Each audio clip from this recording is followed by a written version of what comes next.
భూమిని శరత్ చంద్ర room arrest చేయడంతో ఆ రూమ్లోనే కూర్చొని ఏడుస్తూ ఉంటుంది భూమి. ఒక్కసారిగా విండో ఓపెన్ అయి అందులో నుండి ఒక మనిషి రూమ్లోకి దూకగానే భయంగా భూమి పెద్దగా అరుస్తుంది. దాంతో అప్పుడే విండోలో నుండి వచ్చిన ఆకాష్ భూమి దగ్గరికి వెళ్ళి భూమి నోటిని గట్టిగా మూసేసి నేనే అన్నట్టు సైగ చేస్తూ ఉంటాడు. ఆకాష్ని చూసిన భూమి షాక్ అవుతూ మీరేంటండి ఇక్కడ అని అడుగుతూ ఉండగా చెప్తాను అని సైగ చేసే లోపే భూమి కేకకి శరత్ చంద్ర చెర్రి ఇద్దరు రూమ్ దగ్గరికి వస్తారు. భూమి భూమి అని డోర్ కొడుతూ ఉంటారు. దాంతో భూమి డోర్ ఓపెన్ చేస్తుంది.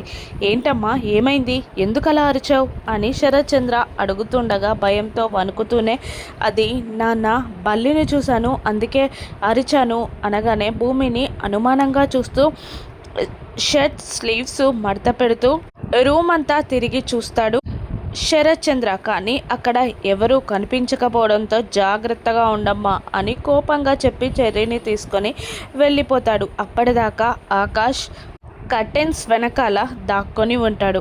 శరత్ చంద్ర వెళ్ళిపోయి రూమ్ డోర్ క్లోజ్ అవ్వగానే భూమి దగ్గరికి వస్తాడు ఆకాష్. భూమితో మాట్లాడుతూ ఉంటాడు ఆకాష్. ఇంతలో ఏమైందని శరత్ చంద్ర కింద గార్డెన్లోకి వెళ్ళి భూమి రూమ్ విండో ఉన్న సైడ్ అంతా వెతుకుతూ ఉండగా అక్కడ ఒక పెద్ద స్టూల్ పక్కనే 2 బూట్లు కనబడతాయి.